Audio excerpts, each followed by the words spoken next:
রংপুরে ইস্কনদের যে ইস্কন অর্থাৎ হিন্দু জাগরণী মঞ্চ নাকি হিন্দুদের যে সংগঠন, তাদের ব্যাপক একটা জনসমাবেশ হয়েছিল। সেখানে বিভিন্ন মহলের বাধা বিপত্তি সত্ত্বেও তারা লক্ষাধিক লোকের সমাবেশকে আটকাতে পারেনি।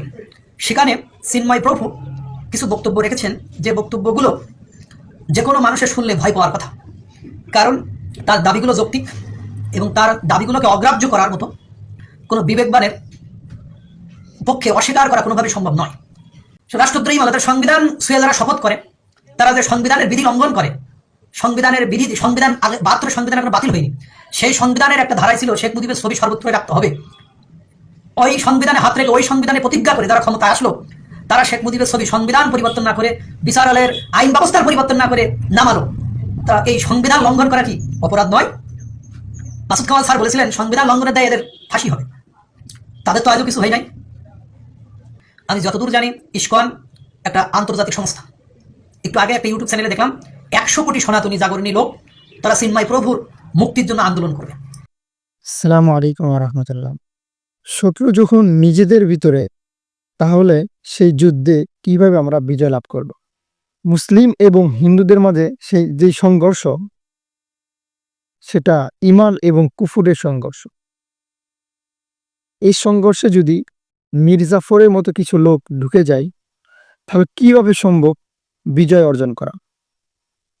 আপনারা দেখতে পাচ্ছেন বিগত ফেসিবাদ সরকার পতনের পর কিভাবে ইসকন বাংলাদেশের প্রতিটা আনাচে কানাচে জাগরণ সৃষ্টি করেছে। এটা কিন্তু ভাই একদিনে হয়নি, বরং এটা তারা দীর্ঘ 16 বছর দীর্ঘমেয়াদে আস্তে আস্তে কাজ করেছে। তো যে কথা বলছিলাম, শত্রু যখন নিজেদের ভিতরে, অনলাইনে একটা ভিডিও ভাইরাল, যে একটা মসজিদের ইমাম সাহেব যে ইসকনের পক্ষে কথা বলতেছে, ইসকনের পক্ষে গুণগান গাচ্ছে এবং মুজিববাদের ছবি সরানোর কারণে নাকি যারা শপথ নিয়েছে, সরকারের আইন লঙ্ঘন করেছে, তারা রাষ্ট্রদ্রোহী হয়েছে, রাষ্ট্রদ্রোহী মামলায় তাদেরকে ফাঁসি হওয়া উচিত। এই কথাগুলো শুনে মনে হচ্ছে যে সে একজন আমলিক ওলা মালিকের হয়তো কোনো কেউ হবে। তো যাই হোক, আমলিক হোক আর যাই হোক, সে তো একজন ইমাম এবং একটা প্রতিষ্ঠান চালায়।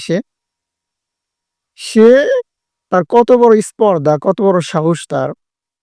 সে এই বাংলাদেশে, বিপ্লবী সরকারের বাংলাদেশে, ছাত্র জনতার বাংলাদেশে, সে এখনো মুজিববাদের পক্ষে, ইসকনের পক্ষে কথা বলে।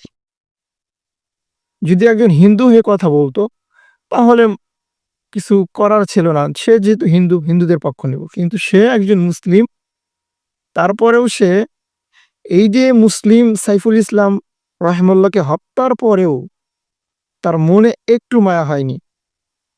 সে অনলাইনে এসে সে ইসকনের পক্ষে কথা বলা শুরু করেছে, মুজিববাদের পক্ষে কথা বলা শুরু করেছে, এবং এই ভিডিও হিন্দুরা আবার তাদের ইউটিউব চ্যানেলে শেয়ার করেছে। এবং একটা পিকচারে দেখা গেছে হিন্দুদের সাথে তার সম্পর্ক। সে আমাদের জন্য বিস্ফোরা। সুতরাং সে ইমাম হোক, আলেম হোক, যাই হোক, তাকে গ্রেফতার করতে হবে, তাকে উচিত জবাব দিতে হবে, তাকে শাস্তি দিতে হবে। ইসকনের মতো একটা জঙ্গি সংগঠন যারা সাইফুল ইসলাম ভাইকে হত্যা করেছে, এদেরকে যারা সাপোর্ট করবে তাদেরকে কখনোই ক্ষমা করে দেওয়া যাবে না। এবং ইসকন, সে বলেছে ইসকন নাকি কোথাও নিষিদ্ধ না, ইসকন বিশ্বের বিভিন্ন দেশে নিষিদ্ধ। সুতরাং বিভিন্ন দেশে যেই সংগঠন নিষিদ্ধ, সেই সংগঠন বাংলাদেশে নিষিদ্ধ করতে হবে এবং তাদের নেতাদেরকে গ্রেফতার করতে হবে। কারণ তারা চায় বাংলাদেশকে অখণ্ড ভারত হিসেবে তৈরি করতে, আর সেই হিসাবে কাজ করে গেছে দীর্ঘ 16 বছর। আরেকটা বিষয়, সেটা হচ্ছে প্রথম আলোর বিরুদ্ধে একজন যুবক কথা বলার কারণে তাকে ধরে অকথ্যভাবে নির্যাতন করেছে, যে নির্যাতনের ভিডিও সোশ্যাল মিডিয়া ভাইরাল হয়েছে।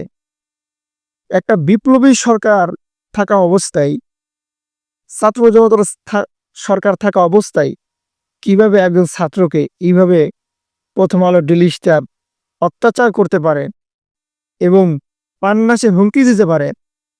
এই প্রথম আলো ডেইলি স্টার তাদের কত বড় ক্ষমতা যে তারা একজন ছাত্রকে এইভাবে নির্যাতন করে, এইভাবে অত্যাচার করে এবং প্রাণনাশে হুমকি দেয়। অথচ যাকে মারা হয়েছে সে হচ্ছে জুলাই বিপ্লবের অগ্রগামী ভূমিকা পালন করেছে, কিন্তু ছাত্র জনতা এখনো কোনো পদক্ষেপ নেয়নি, এখনো তার পক্ষে কোনো কথা হয়নি। বরং দেখা গিয়েছে সরকারে যারা আছে তারা প্রথম আলো ডেইলি স্টারের পক্ষ নিয়েছে এবং যারা প্রথম আলো ডেইলি স্টারের বিপক্ষে কথা বলেছে তাদের বিরুদ্ধে ব্যবস্থা নেওয়ার আশ্বাসও দিয়েছে। সুতরাং এখানে স্পষ্ট প্রথম আলো ডেইলি স্টার এদের ক্ষমতা অনেক, এটা আপনাকে মানতে হবে। কারণ তাদেরকে চালাই হচ্ছে দিল্লি, তাদেরকে পরিচালনা করে হচ্ছে দিল্লি। বাংলাদেশের আমজনতা, ওলামা তোলাবা, ছাত্র জনতা, প্রথম আলো, ডেইলি স্টার এদের বিরুদ্ধে অবশ্যই অবস্থান নিতে হবে, এদের বিরুদ্ধে কথা বলতে হবে। এদের কোনো পত্রিকা কেনা যাবে না, এদের কোনো নিউজ দেখা যাবে না, এদের কোনো নিউজ পড়া যাবে না, একদম বয়কট। আমার যতটুকু সামর্থ্য আছে ওইটুক সামর্থ্য অনুযায়ী আমি এইটুক তো করতে পারবো। এবং যারাই হকাররা বিক্রি করবে তাদেরকে নিষিদ্ধ করতে হবে, নিষেধ করতে হবে। যদি না শোনে তাহলে যেভাবে তারা শুনবে সেই কাজটাই করতে হবে।